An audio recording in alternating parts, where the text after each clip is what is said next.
সকাল 7টায় যদি বুথ লুট হয়ে যায় আর কাউন্সিলররা যদি লুটের কাউন্সিলর হয় তো তারা কখনো মানুষের উন্নয়নের কাজ করতে পারে না। लूटेर सरकार चलছে, चाहे वो इस पश्चिम बंगाल में हो या पूरा देश भर में हो, लूटेर सरकार लूटे। अरे लूटेर सरकार যদি না চলতো তাহলে কি মমতা ব্যানার্জি কোমরে আঁচল বেঁধে নিয়ে প্রতীক জানকে বাঁচাতে চলে যেত? বেরিয়ে এলো বলছে সবুজ ফাইল নিয়ে বেরিয়ে এলাম। আর এই শুনে পার্থ আর ওই একটা মুখপত্র আছে ওর নাম আমি নিই না, ওরা দুজনে কান্নাকাটি করছে। আমাদের বেহালার কমরেডরা কলকাতার কমরেডরা ওদের কাছে গেছে নি, বলছে কাঁদছো কেন? বলছে দেখো এত লুট করলাম, এত চুরি করলাম, এত টাকা পাঠালাম, কিন্তু আমাকে যখন দিদি ধরলো, দিদি কিন্তু আমার ফোন ধরলো না। আর ওর বাড়িতে শুধু দিদি গেছে, দিদি চলে গেল কোমরে আঁচল বেঁধে। যারা সকাল 7টার সময় এখানকার ভোট লুট করেছিলেন তাদেরকে জিজ্ঞেস করছি, তৃণমূলের কর্মীদেরকে, কে আপনাদের তৃণমূল কংগ্রেস চালাচ্ছে সরকারটাকে? বুকে হাত দিয়ে বলুন তো, তৃণমূল কংগ্রেস পার্টিটা এই রাজ্যের সরকারটাকে চালাচ্ছে? না, চালাচ্ছে না। এই সরকারটাকে আইপ্যাক চালাচ্ছে, একটা মুনাফাখোর কোম্পানি, যার শুধুমাত্র একটাই দরকার, একটাই উদ্দেশ্য, যে লুট করা। हम लोग पूछना चाहते हैं कि पश्चिम बंगाल का मुख्यमंत्री ममता बनर्जी किसका हाथों पर नाच रही है और कार संपत्ति और कार लूटेर সম্পদকে তিনি আজকে সুরক্ষা দিচ্ছেন? কই আমাদের টোটো চালক ভাইদের, তাদের রেজিস্ট্রেশন ফি, তাদের লাইসেন্স, তাদের একটা টোটোকে রাস্তায় নামানোর জন্য কই তৃণমূলের কোন নেতাকে তো রাস্তায় দেখি না, কই রাজ্যের মুখ্যমন্ত্রীকে তো দেখি না। सीधा साधा सवाल है कि একটা টোটোকে রেজিস্ট্রেশন করতে গেলে আপনি রেটটা দিন না কত টাকা লাগে? কোন জেলাতে আপনি 18 নিচ্ছেন, কোন জেলাতে 25, কোন জেলাতে 35,000 নিচ্ছেন। কেন নিচ্ছেন? গোটা পশ্চিমবঙ্গে সরকারি জমিতে রাষ্ট্রায়ত্ত কারখানাগুলোকে চালানোর যে দায়িত্ব পশ্চিমবঙ্গের রাজ্য সরকারের ছিল, সেখানে তো তারা হেগে মুটে ছেড়ে দিয়েছে, একটা কারখানা চালাতে পারেনি। দিল্লি থেকে নোটিশ পাঠিয়েছে যে কারখানা বন্ধ করে দিতে হবে, আর यहाँ से एमपी लोग जाते हैं পার্লামেন্ট আর আমাদের এখানকার কারখানাগুলোকে বন্ধ করে দেবার নোটিশগুলোকে কুরিয়ার সার্ভিসের মতো নিয়ে আসে। আর যখন ওখানে বিল পেশ হয়, সেই বিলের উপরে যখন সেখানে আর্গুমেন্ট হয়, বিলগুলো যখন আইনে পরিণত হয়, তখন এই পশ্চিমবঙ্গের তৃণমূল কংগ্রেসের এমপিরা তারা কি করে? বলে আমরা তখন পার্লামেন্টের বাথরুমে পেচ্ছাপ করি, হিসি করতে যায়। একটার পর একটা পার্লামেন্টে জনবিরোধী নীতি বিল আইনে পরিণত হয়েছে, चाहे वो किसान का कानून हो, चाहे वो श्रम कोड बिल हो। अरे क्या है इस श्रम कोड बिल में? 8 घंटा एक मजदूर काम करते थे, आज के वही मजदूर के 8 घंटा परिवर्ते 12-16 घंटे काज करते होंगे। अरे पार्लियामेंट में जितना दिन लाल झंडे का सिपाही एमपी बनकर गया था, किसी माय का लाल का हिम्मत नहीं था कोनो मजदूर के 8 घंटा परिवर्ते 12 घंटे काज कराবে।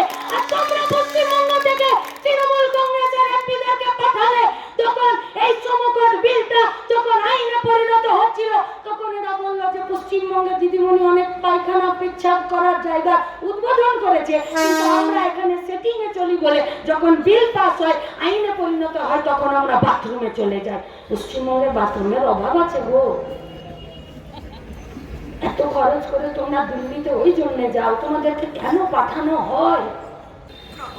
কমরেড জ্যোতি বসু পশ্চিমবঙ্গের মুখ্যমন্ত্রী, তাদের নেতৃত্বে, শ্রমিকদের নেতৃত্বে পশ্চিমবঙ্গে শিল্প করতে হবে। ধান, চাল, আলু, মাছ এসব উৎপাদনে আমরা 1 নম্বরে হয়েছি। তৃণমূল মুখ বাকিয়ে বলছে তোমরা ধান, চাল, মাছ, তেল উৎপাদনে 1 নম্বর হলে তো কি আছে? আমি তো চুরিতে 1 নম্বরে হয়েছি। তোমার চাল আর আমি চাল চুরিতে 1 নম্বর। ফার্স্ট প্রাইজ কে পেয়েছে? জ্যোতিপ্রিয় মল্লিক। বনগা রোডে চলে যান, পেয়ে যাবেন বাড়ি। পশ্চিমবঙ্গের তৃণমূল কংগ্রেসের কর্মীদের কাছে আমরা প্রশ্ন করছি, চাকদাতে আমাদের পিঠে অনেক তোমাদের মারের দাগ আছে। চাকদাতে তোমাদের মারে আমাদের অনেক বাড়ি ভেঙেছে। চাকদাতে তোমাদের দেওয়া কেস এখনো আমরা কোর্টে লড়ছি। চাকদাতে তোমরা পুলিশকে পকেটে ভরে নিয়ে আমাদের নামে অনেক মিথ্যে মামলা দিয়েছে, আমাদেরকে এলাকা ছাড়া করেছে, দাগগুলো শুকিয়ে গেছে। কিন্তু দাগগুলো চলে যায়নি। সুদে আসলে ফেরত দেবার জন্য লাল ঝান্ডা তৈরি হচ্ছে। কিন্তু সেদিন তোমাদের কি হবে? তৃণমূলের কর্মীদের ইচ্ছে হয়েছিল পিটিয়েছে, নেতারা বলেছিল পিটিয়েছে। কিন্তু ভাই তোমাদের কাছে আমাদের প্রশ্ন, তোমাদের সরকারটা তোমাদের দিদি চালাচ্ছে তো? তোমাদের সরকারটা তোমাদের যুবরাজ চালাচ্ছে তো?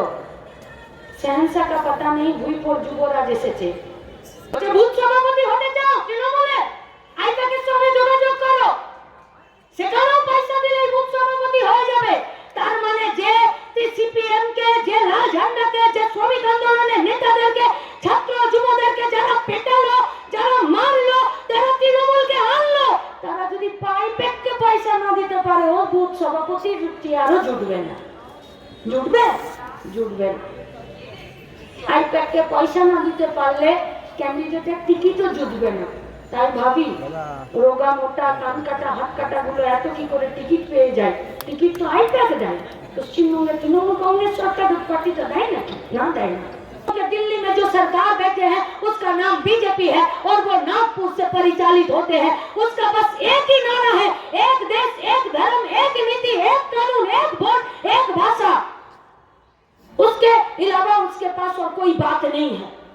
उसका जो भी प्रधानमंत्री आते हैं वो गर्व से बोलते हैं कि रेल को बेचना मेरा पवित्र कर्म है, बीएसएनएल के बिक्री करे देवा আমার পবিত্র ধর্ম, দেশের সরকারি স্কুলকে চূড়া দুয়ারে পাঠিয়ে দেওয়া আমার দেশভক্তি, দেশের কলিয়ারিকে, দেশের খাদানকে, দেশের পেট্রোলিয়ামকে জলাঞ্জলি দিয়ে দেওয়া এটা আমার দেশের প্রতি কর্তব্য।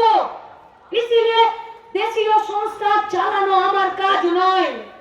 मोदी बोलते हैं, अटल बिहारी अगर ये बात बोले हैं तो हम 2 कदम आगे जाकर बोलेंगे।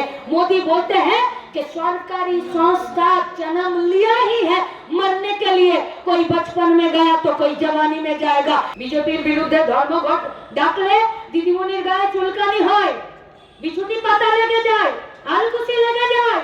আমরা দিনে দিনে বছরে যা ধর্মঘট হয় শ্রমিক আন্দোলনের পক্ষ থেকে, সেই ধর্মঘটে আমরা এই রাজ্যে तृणमूल कांग्रेस जो मुखोटा है वो मुखोटा हम लोग खींच कर खोल चुके हैं। গোটাই রাজ্যে দেখে নিয়েছে যে গোটা পশ্চিমবঙ্গের তৃণমূল কংগ্রেসের সরকারটা কাদের কথা বলে, শ্রমিকের কথা না দেশের সরকারটা আছে বিজেপির পার্টিটা তার কথা। আরে র্যাম্প শোতে হেঁটে অনেকে অনেক কিছু বলতে পারে, কিন্তু দুর্নীতি ছাড়া পশ্চিমবঙ্গে শিল্প আছে? হ্যাঁ, এই পশ্চিমবঙ্গে সবথেকে বড় এমপ্লয়ার, সবথেকে বড় কর্মসংস্থান, সবথেকে বড় কাজ দেয় তৃণমূল কংগ্রেসের পার্টিটা। লুটের কাজ, দুর্নীতির কাজ, চুরির কাজ, ডিএল লটারির কাজ, 22,000 মদের দোকান খেয়ে মদ খেয়ে টলতে টলতে এলাকায় গিয়ে নিজেরা খুন, ধর্ষণ, রাহাজানির কাজ করবে, সেইটা আমরা তৃণমূল কংগ্রেসের কর্মীদের কাছে জিজ্ঞেস করছি। আপনাদের কাঁধ আর মাথাগুলো ভালো করে চেক করুন তো, আপনাদের নেতারা আপনাদের কাঁধে আর ঘাড়ে আর মাথায় চেপে আঙুল ফুলে কলা গাছ হয়ে যাচ্ছে না তো? তারপরে আপনাদেরকে লাঠি মেরে ফেলে দিচ্ছে না তো? তাহলে যদি আপনারা মনে করেন যে রাজ্যের সরকারটা ঠিক দিকে চলছে, তাহলে 100 দিনের কাজ गरीब मेहनती মানুষের যে চলার দিকটা, সেই দিকটাও আপনাদের থাকবে। আর हम लोग पूछना चाहते हैं बीजेपी का कर्मियों से, नेता लोग से हम लोगों का कोई भी बातचीत नहीं है। क्यों? बीजेपी কোনো নেতাই নেই, সব তৃণমূলের ধার করা নেতা, সব তৃণমূলের ধার করা নেতা। বিজেপির কোনো নেতা আছে নাকি? কোনো নেতা নেই। তৃণমূলকে টাইট দিতে হবে, তাই পশ্চিমবঙ্গের অনেক মানুষ বিজেপির ঝান্ডাটা তারা কাঁধে নিয়েছিলেন যে না, তৃণমূলকে টাইট দিতে হবে, লাল ঝান্ডা দুর্বল হচ্ছে, চলো বিজেপি দেশে আছে, তার জন্য বিজেপিকে একটু শক্তিশালী করি, এই দুর্নীতি থেকে, লুট থেকে বাঁচার জন্য বিজেপির আমরা একটু ঝান্ডাটা শক্ত করি। उसी बीजेपीओ का कर्मियों से हम लोगों का सवाल है।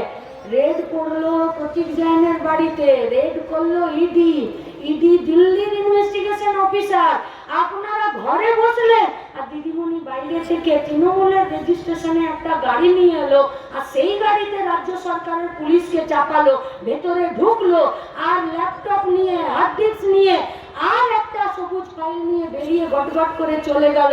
ভাই, বিজেপির কর্মী বন্ধুদের, তোমাদের কাছে আমাদের একটাই প্রশ্ন, একবার দিল্লির নেতাদেরকে জিজ্ঞেস করো কিসের এত আঠালো পীড়িত ভাই যে ইডি রেড চলাকালীন রাজ্যের মুখ্যমন্ত্রী ঢুকে যায় আর বেরিয়েও চলে যায়, আর তোমরা তার টিকিটই ধরতে পারো না।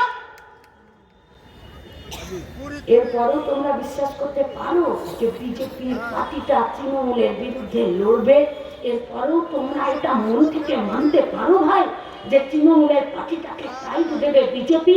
এরপরেও তোমরা মনে করতে পারো ভাই যে কেন পার্থদের বেল হয়ে যায়, কেন অনুব্রত জ্যোতিপ্রিয়রা বেলে বাইরে ঘোরাঘুরি করে? सवाल आप लोगों के पास है। দুর্নীতির শেকড় মাটির অনেক নিচে চলে গেছে। এই দুর্নীতির শিকড় পশ্চিমবঙ্গে 34টা বছর লাল ঝান্ডার পার্টি নামতে দেয়নি। ভুল ছিল, ছোটখাটো যা ছিল, মানুষ নিজেদের কষ্টি পাথরে আজ প্রতিটা দিন লাল ঝান্ডাকে নিজেদের চোখের সামনে দেখছে। তাই তৃণমূলের নিচের তলার কর্মী, বিজেপির নিচের তলার কর্মীদেরকে বলছি, রাজ্য না বাঁচলে কেউ বাঁচবে না। আর রাজ্যকে বাঁচাতে গেলে এই কর্পোরেটের সরকারকে, এই গুন্ডা রাজের সরকারকে, এই দুর্নীতি রাজের সরকারকে শেকড় সমেত তুলে ফেলতে হবে। আর শেকড় সমেত এই সরকারটাকে যদি কেউ তুলে ফেলতে পারে, তা হলো মজদুর, তা হলো মজদুররা, তা হলো শ্রমিকরা, তা হলো যারা গায়ে গতরে খাটে তারা, যারা নিজেদের ঘাম দিয়ে নিজেদের পরিবার প্রতিপালন করে তারা। জিন্দাবাদ, লাল ঝান্ডা জিন্দাবাদ, দুনিয়ার মজদুর এখন।